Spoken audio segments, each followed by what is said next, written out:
삼표 시멘트 2025년 1분기 실적을 스루풋 회계로 분석한 내용을 소개하도록 하겠습니다. 매출은 19.8% 감소했고 영업이익은 76.1%가 감소했습니다. 가공비 배부 재고자산 회전율은 0.6회전 하락했고 PBR은 0.5 상태입니다. 분석 결과 재고자산 변동범위 가공비 배부 재고자산으로 변경해야 한다는 견해를 말씀드리겠습니다. 시멘트 업계 관련 뉴스로 기술 수출로 내수 부진 돌파. 신지민 기자가 파이낸셜 뉴스에서 6월 2일 날 보도한 내용입니다. 우천 한파 등 기후변화 대응, 고성능 콘크리트 제품 개발, 해외 판로 확대에도 공들여 이 사진은 한일 현대시멘트 영월 공장 전경이 되겠습니다. 삼표그룹 계열사 삼표산업은 일찌감치 현장 중심 특수 콘크리트 기술을 선보여왔다. 구체적으로 해양, 항만, 해저 터널 등 고연분 환경에 적합한 해양 구조물용 콘크리트, 노면 결빙 방지를 위한 융설 콘크리트, 빗물 침투를 줄이는 특수성 콘크리트 등이다. 시멘트를 수출하라 업계 고육책 선택. 정문술 기자가 헤럴드 경제에서 5월 28일 날 보도했던 내용입니다. 중량물의 운송비 부담 불구 수출업체 늘어 업계 적정 가동률 확보 고정비라도 벌어야 쌍용에 이어 한라, 삼표 등도 해외활로 모색. 수출비 절감 차원에서 북한에 수출할 길은 없을까 이런 생각을 언뜻 해보게 됩니다. 북한 제재 품목에서 제외시키는 미국 합의를 좀 받아내야 되지 않겠냐, 이게 실용주의 아니겠느냐 이렇게 생각이 들어갑니다. 새로 여당이 된 민주당이 이런 거 해야 하지 않나 이런 생각을 하게 되네요. 상대적으로 북한산 석탄을 우리나라로 들여오는 방법도 있지 않겠냐. 그런 거를 개인적으로 좀 희망하게 됩니다. 먼저 원가회계 손익으로서 매출이 1,438억 원을 달성했는데 전년 동기보다 19.8%가 감소했고요. 가공비 배부 재고자산은 약 8% 감소했습니다.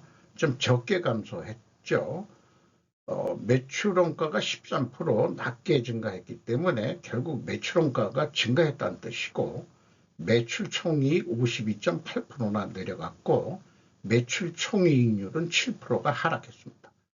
판매관리비 15.3%를 줄였습니다만은 영업이익은 16억 2천만 원밖에 내질 못해서 전년도 동기 154억 원에 89.5%나 급격히 추락했습니다. 스루풋 회계로 분석한 결과는 매출에 비례하는 매출 재료비는 492억 원으로서 전년 동기 대비 18.2%가 감소했는데 매출 감소율하고의 차이가 플러스 1.6%이기 때문에 여기서 우리는 원재료 가격이 상승했다라고 1차 추론을 해볼 수 있겠습니다. 스루풋율이 0.7%, 마진율이 떨어졌습니다. 운영경비를 13.3% 감소했습니다만 TOE 생산성은 1.04로서 0.1포인트가 하락했습니다. 스루풋 영업이익은 33억 원으로 76.1%가 감소했습니다. 원가회계 영업이익보다 16억 7,900만 원 더 이익이 났습니다. 이것은 가공비 배부 재고자산을 줄일 수 있었기 때문입니다. 재고자산 내역을 보면은 상품, 제품, 미포장 시멘트, 반제품 합쳐서 가공비 배부 재고자산이 27억 900만 원 감소했습니다. 전체 재고자산은 55억 9,400만 원이 감소했습니다. 이용의 성격적 분류 내용을 보면은 분석한 내용은 A 재고자산의 변동이 55억 9,600만 원인데 플러스면은 재고가 감소했다는 뜻이고요. 원재료 및 상품 매입액이라고 표현되어 있으면은 A 재고자산의 변동은 일단 전체 재고자산으로 인식을 합니다. AB를 더한 MC 매출원가 재료비는 13.1%가 감소했고 운영경비는 13.3%가 감소했습니다. 운영경비 913억 원에서 판매관리비 127억 원을 뺀 785억 원이 공장 가공비인데 가공비율 62%, 재료비율은 38%, 2.4%가 하락했습니다. 여기서 우리는 원재료 가격이 하락했다라고 2차 추론을 해볼 수 있는데 1차 추론과는 모순이 됩니다. 이 모순은 어떻게 해결할 수 있느냐?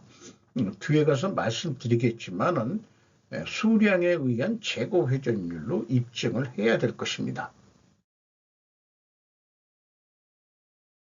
그래서 재고자산 증가액을 비교를 하면은 28억 8,700만 원 차이가 있는데 아까 그 전체 재고자산이라고 얘기를 했죠. 그래서 BWCAI의 증가액을 가감하면은 200만 원 차이가 있는데 전년도는 179억 원이나 크게 차이가 있어요. 이게 뭔가 그 보면은 현금흐름표에 이런 주석이 있습니다. 아니죠. 제가 재고자산에서 찾은 건데 미착품의 증감이 300만 원, 그 다음에 전년도는 179억 원이 되겠습니다. 그래서 일치를 합니다. 이런 과정이 있기 때문에 한 가지 전체 재고자산이 아니고 미착품은 또 빼는 방식, 이게 뭐가 합리적인 기준인지는 모르겠지만은 제조 원가의 정신으로는 재료비에 가공비를 더한 가치 재고자산만 표준으로 해야 되지 않느냐. 편의상 상품은 포함시키는데 그래서 제가 분석하는 WCAI 이게 원가의 논리에 맞는 거다 이런 얘기가 되겠습니다. 전체 재고자산을 넣으면은 원재료가 이중으로 계산되는 거 아니냐 이렇게 판단이 되고 저장품이라는 것은 그 수선비 이런 거로 들어가는데 왜 재고자산에 그 재료비에 들어가는지 그게 헷갈리는 거 이중으로 또 잡히는 거 아니냐 이런 얘기를 해볼 수가 있겠죠. 불합리하다고 생각을 합니다. 두 번째 단계로 PQ 총 제조비용 동일한 금액으로 차이가 있고요. PQ 생산 재료비도 동일한 금액으로 있는데 그래서 BWCAI로 그 증감액을 가감하면은 아까 최종 또 이 갭2가 있는데 요게 미착품이라는 얘기죠. 현금흐름표 기준 일치를 합니다. 아울러 재고자산에 관한 한 평가손실 환인 작업을 하지 않아야 회계 투명성 신뢰도가 올라갈 것이다. 로스와 폐기 손실만 인정하라. 원가 회계의 영업이익 차이 16억 7,900만 원인데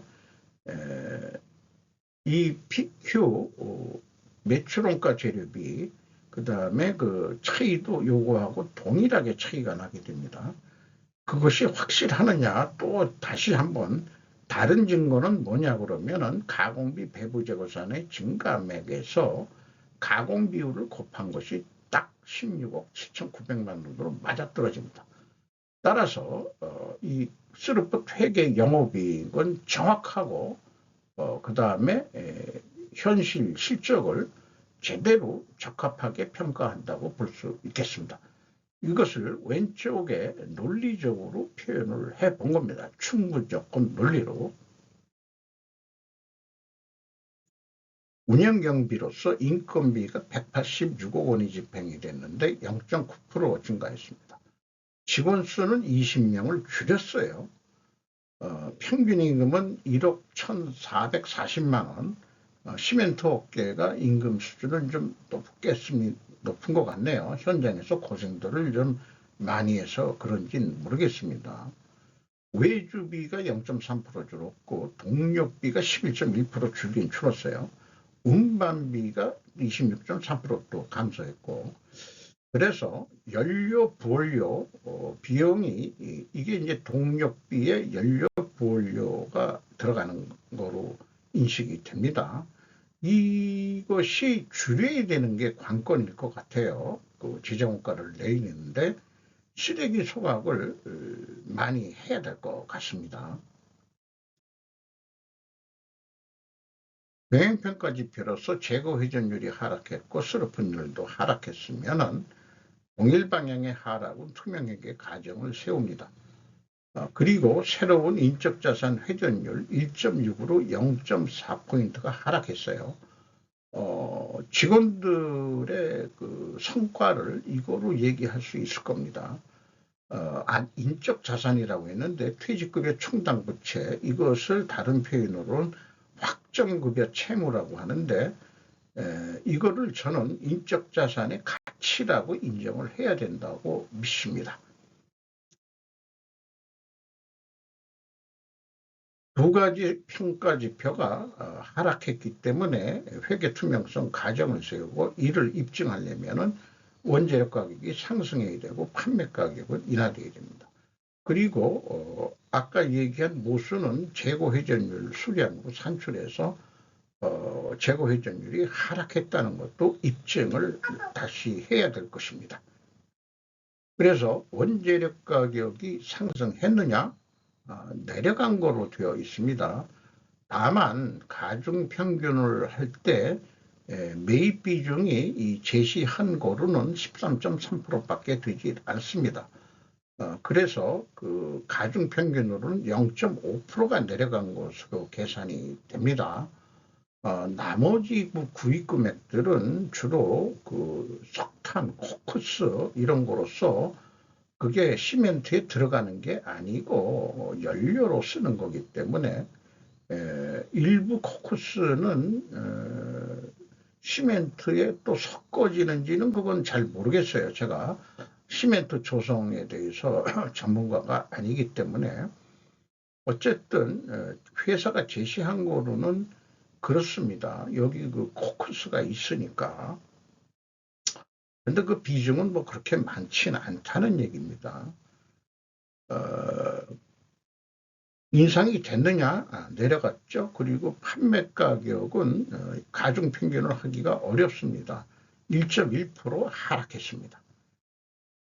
그래서 이거를 지금까지 한 거 보면은 투명하게 가정은 세웠는데, 이를 입증하려면 원재료 가격이 상승해야 되고 판매 가격은 하락해야 되는데, 원재료 가격이 하락했죠. 판매 가격도 하락했습니다. 그러나 검증 패스 간주를 해야 될 것 같습니다. 왜냐?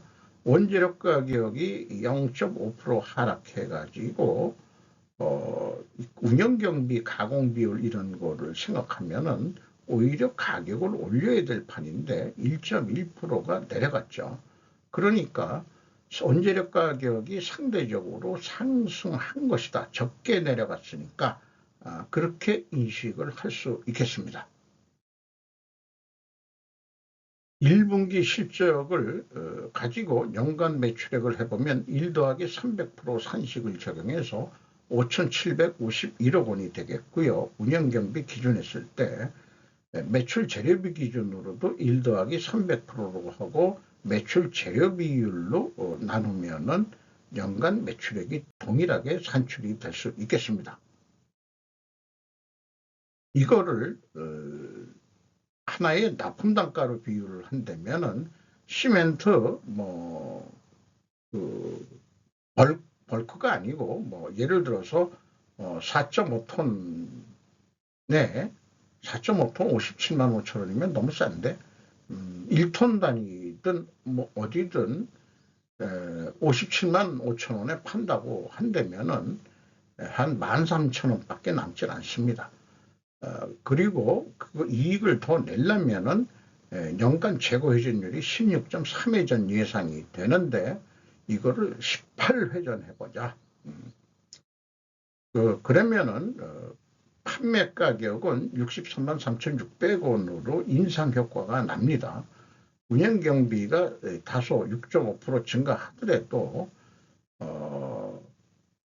영업 이익은 281억 원으로 2배 이상 올릴 수가 있겠습니다. 생산 조절은 여기 재고 회전율 상승 방법을 제가 한 3가지 정도 나열했는데, 생산 조절은 안전재고 버퍼량을 설정을 하고 그동안에 쭉 해온 게 있으니까 보충 시스템으로 생산하는 것을 말합니다. 그리고 안전재고 밑으로 레드존에 침투하면은 버퍼량을 3분의 1을 증가시킵니다.